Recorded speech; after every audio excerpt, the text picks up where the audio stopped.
Hi hello welcome to నేను మీ సరిత. ఈరోజు మనతో పాటు వరల్డ్ ఫేమస్ న్యూమరాలజీ, హైపేడ్ numerology, excellent life coach, yoga trainer, money power expert Shri Babu Pandurangam garu ఉన్నారు. ఆయనతో మాట్లాడతాం. నమస్తే సార్. నమస్తే సరిత గారు, ఎలా ఉన్నారు?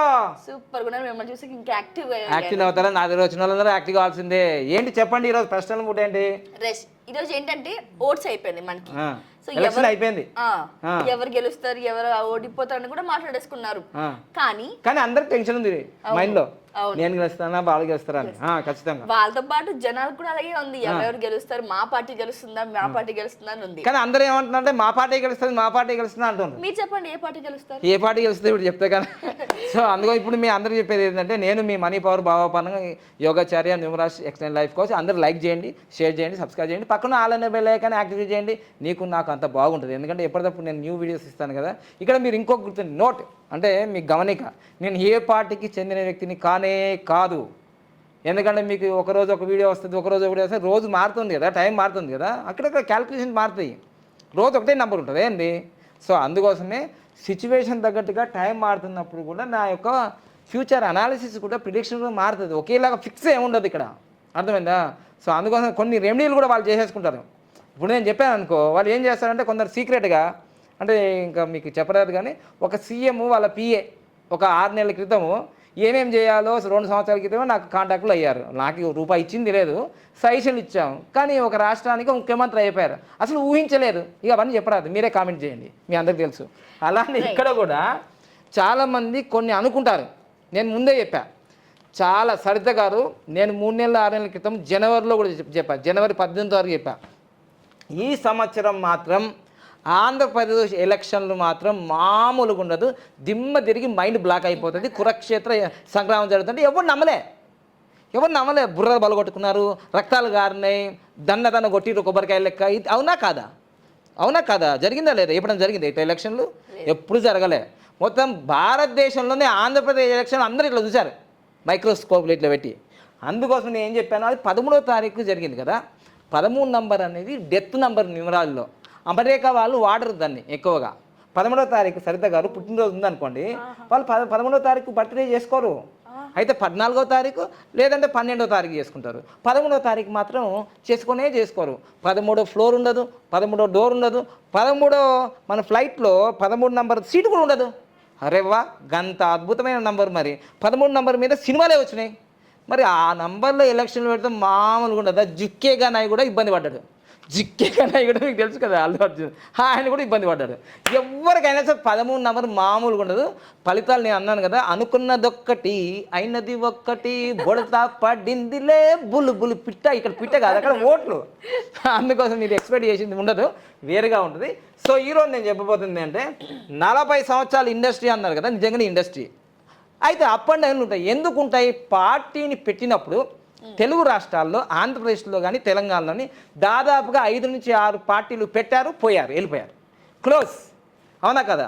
ఇది నిజంగా జరిగింది. చిరంజీవి గారు పెట్టారు, షర్మిల గారు పెట్టారు, ఇంకా రకరకాలు కేఏ పాలు పెట్టారు. ఇంకా అది జరుగుతుందో లేదో, కొన్ని పెట్టారు, పోతుంది, కొందరు కొత్తగా పెడుతున్నారు. కానీ పెట్టేటప్పుడు మాత్రం చాలా జాగ్రత్తగా ఆచితూచి పెట్టాలి, ఆ నంబరే ఫాలో చేస్తుంది. ఇప్పుడు చూడండి, మనకు 1982లో మార్చి 29వ తారీఖు రోజు ఎన్టీ రామారావు గారు పార్టీని పెట్టాడు, తెలుగుదేశం పార్టీ, తెలుగు వారి కోసం. అప్పుడు పెట్టి 2 and 7 ఇవన్నీ లక్కీ నెంబర్సే. 2కు కానీ 7 కానీ లక్కీ నెంబర్. దీనికి ఇది 2కు 7, 7కు 2, నీకు నేను, నాకు నువ్వు, ఒకరికొకరమని అట్లుంది. అందుకోసమే 9 నెలల సీఎం అయిపోయాడు ఆయన. కానీ మీరు తెలుగుదేశం పార్టీని ఎప్పుడు చూసుకున్నా కానీ ఒక 10 సంవత్సరాలు పరిపాలన ఉంటుంది, లేదంటే 5 సంవత్సరాలు పరిపాలన ఉంటుంది, మళ్ళీ 5 సంవత్సరాలు ఏమవుతుంది, ప్రతిపక్షంలో ఉంటుంది. వై అంటే 2 నంబర్ కదా, 2 నంబరు. సో అందుకోసం పార్టీని పెట్టినప్పుడు జనాన్ని కన్సల్ట్ చేయండి, ఎందుకంటే ఏ పార్టీ పెట్టాలో ఎట్లా పెట్టాలి, ఆల్రెడీ అయిపోయింది కదా. సో ఇది అయిపోయింది. అందుకోసమే ఇప్పుడు 2019లో ఏం జరిగింది మీ అందరికీ తెలుసు కదా. ఏమైపోయింది? బంపర్ మెజారిటీతో ఓడిపోయింది. అదే బంపర్ మెజారిటీ అది ఓడిపోతుంది అంతే నంబర్. ఎందుకు? ఇదిగో 2029 ప్లస్ 3 2019. సో ఇక్కడ ఇది 2 వస్తుంది, ఇది 3 అవుతుంది. సో ఇక్కడ 10 ప్లస్ 12, 3. సో టోటల్గా ఏం జరిగింది చూడండి. ఇక్కడ మనకు 2019లో కదా ఓడిపోయింది, గెలవాలి కదా చాలా. అసలు చంద్రబాబు నాయుడు ఏమనుకున్నాడంటే అసలు ఎక్స్పెక్టే చేయలేను నేను అసలు ఓడిపోతానని అనుకున్నాడు కదా. సో పార్టీకి అంత శక్తి ఉన్నా ఇక్కడ చంద్రబాబు నాయుడు ఓడిపోయారా లేదా అందరికీ తెలుసు. అంటే 40 సంవత్సరాల్లో ఎప్పుడు జరగలేనంత విధంగా జరిగిపోయింది. సో ఇక్కడ 10 + 12 3 వచ్చింది. సో ఇక్కడ 8. సో 8 వస్తే అసలు గెలవాలి, 2019లో గెలవాలి. కానీ గెలిచిందా? గెలవలేదు. ఎందుకు గెలవలేదు? ఇక్కడ 3 and 1 పార్టీ పెట్టింది గురువు +1 సూర్యుడు. సో దానివల్ల అప్పుడు ఇది గెలిచింది, ఇది ఓడిపోయింది. కానీ చంద్రబాబు నాయుడుకి ఏం జరిగింది? ఆయన పుట్టినరోజుకి 2019లో ఎందుకు ఓడిపోయిందంటే చంద్రబాబు నాయుడు కదా అధ్యక్షుడు, ఆయనే కదా. ఆయనది 20వ తారీఖు + 4వ నెల 2019 కదా. ఇది 3, ఇది మనకేంత వస్తుంది? ఇది 2 6 అవుతుంది. అంటే దాదాపుగా ఇది 18 వస్తుంది. వాస్తవంగా 18 అంటే 9. సో 9 వచ్చింది కాబట్టి పర్సనల్ ఇయర్ నెంబర్ 8 వస్తే గెలిచేది. కానీ రాలేదుగా. ఈసారి పవన్ కళ్యాణ్ గారు కూడా 18 వచ్చింది.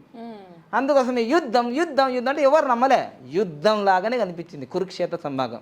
సో అందుకోసం ఈ సంవత్సరం 2024లో ఇక్కడ మనకు 4 నెంబర్ వస్తుంది. 4 నెంబర్ వచ్చింది. సో ఎప్పుడైనా సరే పార్టీకి కానీ వ్యక్తులకు కానీ ఏదైతే 4, 3, 8 నెంబర్లు వస్తాయో 4, 3, 8 నెంబర్లు వస్తే రాజకీయ నెంబర్లు అంటారు. ఈ నంబర్లు పర్సనల్ నెంబర్ వచ్చినా వాళ్ళ పార్టీల నెంబర్ వస్తే గెలిచే అవకాశాలు ఉంటాయి. సో ఈ సంవత్సరము 4 నెంబర్ వచ్చింది టీడీపీకి. ఎప్పుడు? మార్చి తర్వాత 4 నెంబర్ వచ్చింది కాబట్టి ఇది మాస్టర్ నెంబర్ కావచ్చు, ఈ రాజకీయాల్లో ఇది ఉపయోగపడేది. కానీ ఇప్పుడు వైఎస్ఆర్కి ఏమొచ్చిందంటే మొన్నటిదాకా మార్చి దాకా 4 ఉండే, మార్చి లోపల జరిగి ఉంటే బాగుంటుండే. సో దానివల్ల ఏం జరుగుతుంది? ఇప్పుడు 5 నెంబర్ అయింది, 14 నెంబర్ వచ్చింది కాబట్టి 5 నెంబర్ వచ్చింది. సో రాజకీయాలకు కాకుండా ఇది కమ్యూనికేషన్, అందరు కలుపుకొని పోయేది. అందరు వైఎస్ఆర్ పార్టీలో కూడా తెలుగుదేశం వాళ్ళు వచ్చి జాయిన్ అయినారు మళ్ళీ. అంటే కలుపుకొని పోయేది, కానీ వాళ్ళ చెల్లెనే కలవలేకపోయాయి. తర్వాత మళ్ళీ జగన్మోహన్ రెడ్డికి వ్యతిరేకంగా అమిత్ షా మరి మోడీ గారు వ్యతిరేకంగా మాట్లాడారు. సో వీళ్ళకేమో పర్సనల్ ఇయర్ నంబరు ఈ సంవత్సరము 5 నెంబర్ వచ్చింది, వీళ్ళకి 4 నెంబర్ వచ్చింది. ఇక నాకు పవన్ కళ్యాణ్ అంటే నాకు నెగిటివ్ కాదు, శత్రువు కాదు, వ్యతిరేకం కాదు. మేము పెద్ద బిగ్ ఫ్యాను. ఆయనకు 3 జరిగినాయి, నాకు 3 జరిగినాయి. ఇక కామెంట్ చేయండి ఎందుకో. అర్థమైందా లేదా? ఆయనకు 3 సార్లు జరిగింది, నాకు 3 సార్లు జరిగింది. నేను ఎమ్మెల్యేగా పోటీ చేసినా నేను ఫెయిల్ అయినా. ఒకసారి చేసిన 502 ఓట్లు వచ్చినాయి, రెండోసారి చేస్తే రిజెక్ట్ అయింది. ఆయన ఒక్కసారే పోటీ చేసింది, మళ్ళీ రెండోసారి కూడా పోటీ చేసినాడు. ఇక 2 జాతకాలు ఒకలాగానే ఉన్నాయి. ఈ సంవత్సరం ఏం జరిగిందంటే 2024 ఏప్రిల్ 14వ తారీఖు ఈ పార్టీ పెట్టింది సూపర్గా ఉంది. పార్టీకి ఫ్యూచర్లో బాగుంది, ఇంకా గ్రౌండ్ లెవెల్లో ఇంకా కావాలి. ఎందుకంటే పవన్ కళ్యాణ్ గారికి మీటింగ్లు పెడితే లక్షల మంది వస్తారు, కానీ ఓట్లు వేయరు. ఇదే దుంపదేగా. లక్షల మంది ఫ్యాన్స్, ఎవ్వరికి రానంత రూపాయి కూడా ఇనవసరం లేదు, ఫుల్ ఫ్యాన్స్, కానీ ఓట్లు వేయరు. ఎందుకో మరి. ఈసారి జూన్ 4వ తారీఖు తెలిసిపోతుంది ఫ్యాన్స్ సంగతి. నిజమైన ఫ్యాన్సా, ఉత్తుత్తు ఫ్యాన్సా, ఉట్టుగా తిరిగే ఫ్యాన్సా? సో అందుకోసం ఇక్కడ ఏంటంటే చంద్రబాబు నాయుడు అయినా, జగన్మోహన్ రెడ్డి అయినా, ఈవెన్ మోడీ సార్ అయినా ఎవ్వరు రావాలన్నా కింద నుంచి మీద నుంచి వాళ్ళకు డబ్బులు ఇస్తేనే వస్తారు వాళ్ళు. కానీ ప్రపంచంలో ఒక పవన్ కళ్యాణ్కి ఫ్రీగా వచ్చేవాళ్ళు ఉన్నారు, కానీ వీళ్ళు ఓట్లు ఎత్తలేరు. సో ఇప్పుడు ఈ జనసేన పార్టీకి 16 వచ్చింది. 16 అంటే అంత సక్సెస్ఫుల్ కాదు అది. కానీ ఏదో మొత్తం మీద అయితే 10 సంవత్సరాల నుంచి సింపతి ఉంటుంది కదా, సింపతి. అరే ఎట్లా ఆయన అసెంబ్లీని పంపించాలా అని సింపతి ఇట్లా అంటాం కదా, అయ్యా బాంచన్న నీ కాలు మొక్తా అంటారు చూడు, అక్కడ దాకా వెళ్ళిపోయింది. సో దానివల్ల సింపతి వర్కౌట్ అవుతే ఆయన గెలవాలి అంతే. ఇక నేను ఇంతకుముందే చెప్పిన 1,00,000 ఓట్లు వస్తాయి మెజారిటీ ఉన్నాయి, 2 లక్షలు పోయేదాకా. అక్కడ మీకు ఇంకో అర్థం కాలేదు సబ్జెక్ట్. ఇక్కడ నంబర్లు బాగా పవర్ఫుల్గా పనిచేస్తాయని చెప్పినా కదా. అక్కడ వంగాగీత కూడా మార్చి 1వ తారీఖు పుట్టింది. అసలు ఈ 13 నంబర్లో ఎలక్షన్ జరిగినాయి కదా, ఈ 13 అనేది 1కి 6కి 7కి వాళ్ళకి ఫేవరెట్గా ఉంది. బాలకృష్ణకి ఫేవరెట్గా ఉంది. 1వ తారీఖు 10వ తారీఖు 19వ తారీఖు పుట్టిన వాళ్ళకి ఫేవరెట్గా ఉంది. 7, 16, 25 వాళ్ళకి ఫేవరెట్ ఉంది. 6, 15, 24 వారికి ఫేవరెట్ ఉంది. వీళ్ళందరూ ఎవరైనా ఉన్నారా? చంద్రబాబు నాయుడు లేడు, తర్వాత పవన్ కళ్యాణ్ లేడు. అయితే నేను నాకేం డబ్బులు ఇవ్వలేదు, నేను వాళ్ళకేం ఫేవరెట్ ఏం కాదు. ఇక్కడ యాజ్ పర్ న్యూమరాలజీ ప్రకారం నేను చెప్తున్నా. సో అందుకోసం ఇక్కడ ఏం చెప్తున్నా అంటే పవన్ కళ్యాణ్ది కూడా అక్కడ మెజారిటీగా చిరంజీవి గారు, నాగబాబు గారు, మొత్తం వేగా ఫ్యామిలీ అంతా ఫ్యామిలీ మొత్తం ప్రచారం చేసిండ్రు. దీన్ని బట్టి అక్కడ పిఠాపురం దత్తాత్రేయ స్వామి, అక్కడ శక్తిమాత వీళ్ళందరూ కలిసి కనీసం గెలవాలి అని ప్రోత్సహించి వాళ్ళు ఇప్పుడు ఏమంటున్నారు తెలుసా, నాగబాబు కానీ వీళ్ళందరూ కూడా ఏమంటున్నారు తెలుసా, అరే గెలవనియండి రా భయ్, మీరు మెజారిటీ అంటున్నారు, గెలవనియండి ఫస్ట్ అంటే వాళ్ళకి గెలవడంలో కూడా డౌట్ ఉంది. అర్థమైందా? ఎంత టఫ్ ఉందో మీరు అర్థం చేసుకోండి. సో అందుకోసమే నేను కూడా గెలవాలనుకుంటున్నా, కానీ ఇక్కడ గెలిచే అవకాశాలు చాలా తక్కువగా ఉన్నాయి. అక్కడ 16 నంబర్ రావడం వల్ల అందుకోసం చూడండి 175 నియోజకవర్గాల్లో పవన్ కళ్యాణ్ గారు ఎంత అడిగినారు, ఎన్ని సీట్లు అడిగినారు? దాదాపుగా నాకు తెలిసి 30 కూడా దాటలే, 30 కూడా దాటలే. అంటే 23 అనుకోండి, మంచి నంబరు, 5 నంబర్ లాగా. మరి 23 మందిలో ఎంతమంది గెలుస్తారు అనుకున్నారు? వాళ్ళ డేట్ ఆఫ్ బర్త్ లేదు నాకు తెలియదు, కానీ ఎంతమంది గెలుస్తారు చూడండి మీరే. ఎందుకంటే 16 నెంబర్ వచ్చింది, బాంబ్ బ్లాస్ట్ నెంబర్. అది బాంబ్ బ్లాస్ట్ అంటే సర్రా మీదకి వస్తుంది, అంటే హైప్. ఆ బారా ఎప్పుడైతే జనాలు ఇసుక పోస్తారు, వాళ్ళకుండా వచ్చినారు. హలో ఏపీ బాయ్ బాయ్ ఏదో అన్నారు కదా, నాకే తెలియదు అది అన్నారు కదా. అసలు నంబర్లు పనిచేయాలి నాయన, నంబర్లు పని చేయకపోతే ఆగం అయిపోతుంది లైఫ్. సో అందుకోసం నంబర్ ఆర్ వెరీ పవర్ఫుల్. కానీ ఫ్యూచర్లో మాత్రం జనసేన పార్టీకి ఫ్యూచర్ ఉన్నది. ఎందుకంటే 46 నంబర్ ఉంది, దాంట్లో మంచి నంబర్స్ ఉన్నాయి. 4 ఉంది, 5 ఉంది, 6 ఉంది, సూపర్ ఉంది. జనసేన పార్టీ అనే పేరు కూడా అద్భుతంగా ఉంది, రాజయోగం ఉంది దాంట్లో. ఎందుకంటే ఇప్పుడే అందుకోసం ఆయన కూడా తెలుసుకున్నాడు. అంతకుముందేమో నేను సినీ ఫీల్డ్లో ఉన్నాను కదా, ఎన్టీ రామారావు గెలిచాడు, మా అన్నయ్య కూడా 18 సీట్లు వచ్చింది, నేను అనుకున్నాను. నాకు కూడా తెలుసు కదా ఎమ్మెల్యేగా పోటీ చేసిన, ఎంత డబ్బు ఉన్నా ఎంత. కానీ నిజాయితీగా కొన్ని కోట్ల రూపాయలు అయితే ప్రజల కోసం ఖర్చు చేసినాడు, ఇది మాత్రం నిజం. ఓకేనా? రాబోయే రోజుల్లో ఆయనకు మంచి భవిష్యత్తు ఉంది, దానిలో సందేహం లేదు. కానీ ఈసారి మాత్రం గెలిస్తే మాత్రం సింపతి వల్లనే గెలుస్తాడు తప్ప అదృష్ట సంకల్ప ద్వారా కాదు. సంకల్ప బలం, ఆ దత్తాత్రేయ అనుగ్రహము, తర్వాత ప్రజల యొక్క ఒకసారి గెలువు, ఒకసారి ఛాన్స్ ఇస్తున్నాము, అసెంబ్లీ ఎట్లా మాట్లాడుతావు, ఏం చేస్తావో అంటే మేము డబ్బులు మేము ఓట్లు వేయకుండా మేము గెలిపేయకముందేనే ఇంత చేసావు కదా, ఇప్పుడు మీకు ఛాన్స్ ఇస్తున్నాం, దీని నుంచి వాళ్ళ భవిష్యత్తు మారిపోతుంది ఖచ్చితంగా. సో ఇది మనకు పవన్ కళ్యాణ్ పవర్ స్టార్ యొక్క, ఓకేనా, అది జరిగిపోయింది. ఇక నెక్స్ట్ జగన్మోహన్ రెడ్డిది. వాస్తవంగా జగన్మోహన్ రెడ్డిది 3 and 7 కాంబినేషన్. 3 and 7 కాంబినేషన్లో బర్త్ నెంబర్ 3 ఉంది కదా, బర్త్ నెంబర్ 3 ఉన్నప్పుడు ఇది న్యూట్రల్ ఉంది. అంటే న్యూట్రల్ అంటే బాగా అర్థం చేసుకోండి ప్రేక్షకులారా మీరు. న్యూట్రల్ అంటే ఏంటిది, ఇటు ఓడిపోదు అటు గెలవదు అన్నట్టు దాంట్లో ఉంది. న్యూట్రల్ అంటే ఏంటిది, అటు ఓడిపోదు ఇటు గెలవదు, బ్యాలెన్స్లో ఉంది. ఇప్పుడు నన్ను ఏం చేయమంటారు, మొన్న ఒక జగన్మోహన్ రెడ్డి గెలుస్తాన్నారు కదా, నాకెందుకు సార్, నాకు చుట్టమా అక్కడ, నాకేమో డబ్బులు ఇచ్చిరా ఇక్కడ, ఉన్నట్టు చెప్తేనే కూడా మీకు ఊరికి ఎక్కువ అన్నట్టు.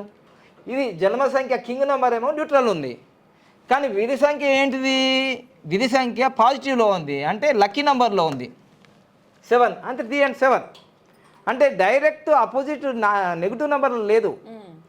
సో న్యూట్రల్ ఒకటి ఉంది, మరి లక్కీ నెంబర్లో ఉంది. ఇప్పుడు నన్ను ఏం చేయమంటావు, ఇప్పుడు అక్కడ పరిస్థితి ఆయన నంబర్ ఏదో చెప్పాను నేను. సో ఈ విధంగా చంద్రబాబు నాయుడుదైనా, జగన్మోహన్ రెడ్డిదైనా, పవన్ కళ్యాణ్దైనా నంబర్ల బట్టే రేపు వాళ్ళ గెలుపు అపజయాలు ఉంటాయి తప్ప ఆ నంబర్లు దాటి ఏం జరగవు. ఒకవేళ ఇక్కడ నేను చెప్పిన దాంట్లో ఏవైనా తప్పులుండి మిస్టేక్ జరిగిందంటే నా క్యాల్కులేషన్ తప్పు ఉండొచ్చు, కానీ న్యూమరాలు తప్పు ఉండదు. న్యూమరాలు ఎప్పుడు తప్పు చెప్పది, మనుషులు తప్పు చెప్పచ్చు, నేను తప్పు చెప్పచ్చు, మీరు తప్పు చెప్పచ్చు, ఎవరైనా. నంబర్స్ మాత్రం 1 అంటే 1, 5 అంటే 5, 9 అంటే 9. సో దీన్ని బట్టి నేను ఫైనల్గా చేసేది ఏంటంటే దాదాపుగా 2024లో మనకు తెలుగుదేశం పార్టీకి 4 నంబర్ రావడం వల్ల 4 నంబర్ ఎలాంటిది కూడా ఆలోచించదు. ఇది సక్రమార్గమా, వక్రమార్గమా, లేకపోతే చక్కగా పోతుందా, రౌండ్గా వస్తుందా ఆలోచించేది. గెలిచినామా లేదా, గెలిచినామా లేదా అనే చేస్తుంది ఇది రాహువు కాబట్టి. అందుకోసమే చాలా మీరు ఎక్స్పెక్ట్ చేసినట్టు ఉండదని మొదట్లోనే చెప్పాను 3 నెలల క్రితం. సో అందుకోసం మీరు గెలుస్తా అన్న వాళ్ళు గెలవకపోవచ్చు 100%, ఓడిపోయే వాళ్ళు గెలవచ్చు. తర్వాత ఇంకోటి కూడా ఏంటంటే కొత్తగా లేటెస్ట్గా ఇన్ఫర్మేషన్ ఏమొచ్చిందంటే ఉర్వకొండలో ప్రతి సంవత్సరం దాదాపుగా 99 నుంచో అంతకుముందు నుంచో ఉర్వకొండలో గెలిచిన వాళ్ళు అంటే స్టేట్లో ఓడిపోతారు అనేది ఎక్కడి నుంచో ఉంది. ఉర్వకొండ నియోజకవర్గంలో ఎవరైతే ఎమ్మెల్యేగా గెలుస్తారు కదా వాళ్ళు గెలిచారనుకోండి, ఇప్పుడు వైసీపీ వాళ్ళ నుంచి గెలిచారనుకోండి, స్టేట్లో ఓడిపోయే అవకాశాలు ఉన్నాయి. ఉర్వకొండలో గెలిస్తే స్టేట్లో ఓడిపోయే అవకాశాలు ఉన్నాయి. అదే వైసీపీ ఉర్వకొండలో ఓడిపోయింది అనుకోండి, స్టేట్లో గెలిచే అవకాశం ఉంది. లాస్ట్ ఇయర్ కేశవ్ గారు టీడీపీ నుంచి గెలిచారు. మరి రాష్ట్రం ఏమైంది? లాస్ట్ 2019లో టీడీపీ ఓడిపోయింది. సో ఇది కూడా ఒక మిస్టరీగా, ఒక రహస్యంగా ఉంది. ఇవన్నీ నంబర్స్ బట్టి. కానీ రాబోయే రోజులలో టీడీపీ కన్నా ఇప్పుడు గెలిస్తే గెలుస్తుంది టీడీపీ, తర్వాత ప్రమాణ స్వీకారాన్ని బట్టి కూడా టీడీపీ పరిపాలించే విధానం కూడా మారిపోతుంది. నేను ముందే చెప్తున్నాను, 8వ తారీఖు కానీ 7వ తారీఖు కానీ ప్రమాణ స్వీకారం చేసిండు అనుకోండి చంద్రబాబు నాయుడు, లేదు జగన్మోహన్ రెడ్డి కూడా ఒకవేళ గెలిస్తే ఆయన 8వ తారీఖు 7వ తారీఖు ప్రమాణ స్వీకారం చేసిండు అనుకోండి, ఇంకా ఆంధ్రప్రదేశ్ మాత్రం మామూలుగా ఉండదు, రచ్చ అయిపోతుంది. ఎందుకంటే ఈ 8, 7 తారీఖులు చేస్తే ఇప్పటికే అప్పుల్లో గురిపోయిన ఆంధ్రప్రదేశ్ ఆల్రెడీ ఈ విషయం తెలంగాణలో కూడా చెప్పిన, 7వ తారీఖు ప్రమాణ స్వీకారం చేయొద్దు, 4వ తారీఖు ప్రమాణ స్వీకారం చేయొద్దు అని ఇట్లా చెప్తే ఎవ్వరు వినలేరు. 8వ తారీఖు ప్రమాణ స్వీకారం ఎవరు వినలేరు. ఆల్రెడీ తెలంగాణలో 7వ తారీఖు రేవంత్ రెడ్డి ప్రమాణ స్వీకారం చేసిండు. 4 నెలల్లో ఎట్లుందో మీ అందరికీ తెలుసు. అంటే నంబర్స్ ఆర్ వెరీ పవర్ఫుల్. ఇప్పుడు చంద్రబాబు నాయుడు గెలిచినా, జగన్మోహన్ రెడ్డి గెలిచినా, తర్వాత ఇంకొకటి కూడా అడుగుతున్నారు, ఏంటిది పవన్ కళ్యాణ్కి డిప్యూటీ సీఎం ఇస్తారా లేకపోతే హోంశాఖ ఇస్తారా, వాళ్ళిద్దరు డిస్కషన్ చేసుకుంటారా అనేది వాళ్ళ ప్రమాణ స్వీకారాలు అసలు గెలిచిన తర్వాత ఆ లెక్క మేము చెప్తాం. మళ్ళీ గెలిపేవరితో చూడాలి, గెలిపేవరితో, తర్వాత ఏమొస్తుందో ఏం జరుగుతుందో చూసుకోవాలి, అవన్నీ మళ్ళీ లెక్కలేసి మళ్ళీ చెప్తాం. మేము ఎక్కడ పోము, ఇక్కడే ఉంటాం, హైదరాబాద్ సంతోష్ నగర్లో. సో లైక్ చేయండి, సబ్స్క్రైబ్ చేయండి, పక్కన ఆలని బెల్ ఐకాన్ యాక్టివేట్ చేయండి. గుడిలో అయినా బళ్ళు అయినా గంటకు చాలా విలువ ఉంటుంది, గంట కొట్టకపోతే మనకు గంటలో విలువ ఉండదు. ఓకేనా? Right, thank you Guruji.